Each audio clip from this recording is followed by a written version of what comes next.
মাথায় রাখবি প্রস্তুতির সেরা ঠিকানা হচ্ছে স্টাডিকার WB ইউটিউব চ্যানেল, অর্থাৎ আমাদের চ্যানেল। তোমরা নিচে আমাদের যোগাযোগ নম্বর দেখতে পাচ্ছ, এই নম্বরে যোগাযোগ করে তোমরা তোমাদের প্রয়োজনীয় 100% কমনযোগ্য নোটপত্রগুলি সুলভ মূল্যে সংগ্রহ করতে পারো, সেটা 5th সেমিস্টারের হোক কিংবা 6th সেমিস্টারের।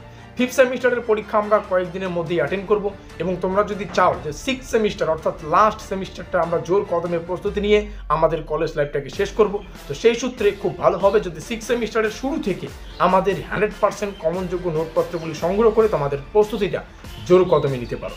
যাই হোক, আজকের এই ভিডিওটিতে আমরা ব্রহ্মাস্ত্র সাজেশন সম্পর্কে আলোচনা করব।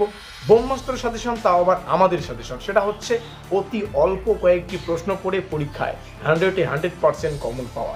আমি জাস্ট একটা কথা মাথায় রাখি, বা আমি জাস্ট একটা কথাই বুঝি, যতটুকু খিদে ততটুকুই খাওয়ার। বেশি খাওয়ার খেয়ে অযথা, মানে বেশি খাওয়ার আমাদের পাত্রে রেখে বা খাওয়ার থালিতে নিয়ে অযথা খাওয়ার নষ্ট করার কোনো মানে হয় না। সেই সূত্রে আমরাও আমাদের যতটুকু সাজেশন প্রয়োজন ততটুকুই নেব, এবং এই সেমিস্টারে অতি অল্প কয়েকটি প্রশ্ন পড়ে পরীক্ষায় মাঠ কাটিয়ে আমরা সেমিস্টারটা শেষ করব। তো চলো শুরু করছি আমাদের আজকের এই স্পেশাল ভিডিওটি। আজকের এই ভিডিওটিতে আমরা কোর 11 বাংলার সাজেশন সম্পর্কে আলোচনা করছি। কোর 11 বাংলার সম্পূর্ণ সিলেবাসের টাইটেল হচ্ছে আধুনিক বাংলা কবিতা। পরের দিন অর্থাৎ 1 ফেব্রুয়ারি সকালবেলা তোমরা কিন্তু কোর 12 থেকে সাজেশনগুলো পেয়ে যাবে। তো এখান থেকে 15 নম্বরের জন্য তোমাদের 11টি প্রশ্ন পড়তে হবে। তো তোমরা জানো বাংলা থেকে একটু বেশি পড়তে হয়, তবে এই 11টি প্রশ্ন ভালো করে পড়তে পারলে এখান থেকে এই পরীক্ষায় কিন্তু তোমরা 100% কমন পাবে, এটা আমি অন স্ক্রিনে বলে দিচ্ছি। তো তার মধ্যে প্রথম কয়েকটি প্রশ্ন এখানে 1 নম্বর, 2 নম্বর, 3 নম্বর, 4 নম্বর যে প্রশ্নগুলো রয়েছে, যেমন টপ্পা ঠুংরি কবিতার নামকরণের সার্থকতা, পদাতিক কবিতার ভাববস্তু, মহাকাব্য কাকে বলে, মহাকাব্যের শ্রেণীবিভাগ, মহাকাব্যের বৈশিষ্ট্য, গীতি কবিতার সংজ্ঞালেখ, গীতি কবিতার বৈশিষ্ট্য মানে উদাহরণ সহকারে বৈশিষ্ট্য, ক্লাসিসিজমের বা ক্লাসিসিজম বলতে কী বোঝে, ক্লাসিসিজমের বৈশিষ্ট্যগুলি, বাবরের প্রার্থনা কবিতা ইতিহাসের প্রেক্ষাপট বা প্রেক্ষাপটে পিতৃসত্তার যন্ত্রণা কীভাবে প্রকাশিত হয়েছিল, আদি মহাকাব্য এবং সাহিত্যিক মহাকাব্যের মধ্যে পার্থক্য আলোচনা করো। প্রতিটা প্রশ্ন ইম্পর্টেন্ট। তো যাই হোক, এই 11টি প্রশ্ন 15 নম্বরের জন্য ইম্পর্টেন্ট, এগুলোকে ভালো করে পড়বে। সেই সঙ্গে 5th সেমিস্টারে তোমাদের যতগুলো সাজেশন রয়েছে সবগুলোই পেয়ে যাবে, এবং 6th সেমিস্টারের শুরু থেকে তোমরা তোমাদের পেইড নোটস নিতে পারো।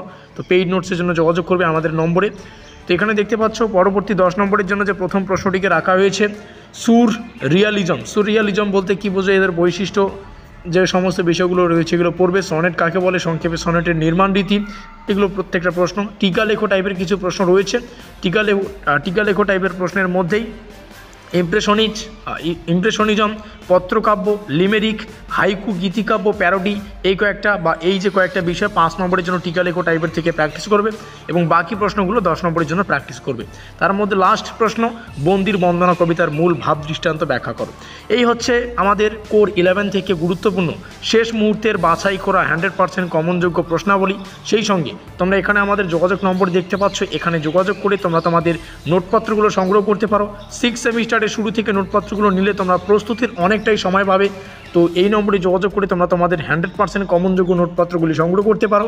অবশেষে চ্যানেলটিকে সাবস্ক্রাইব করে দিও, যাতে করে পরবর্তী আপডেট টাইম টু টাইম পেতে পারো।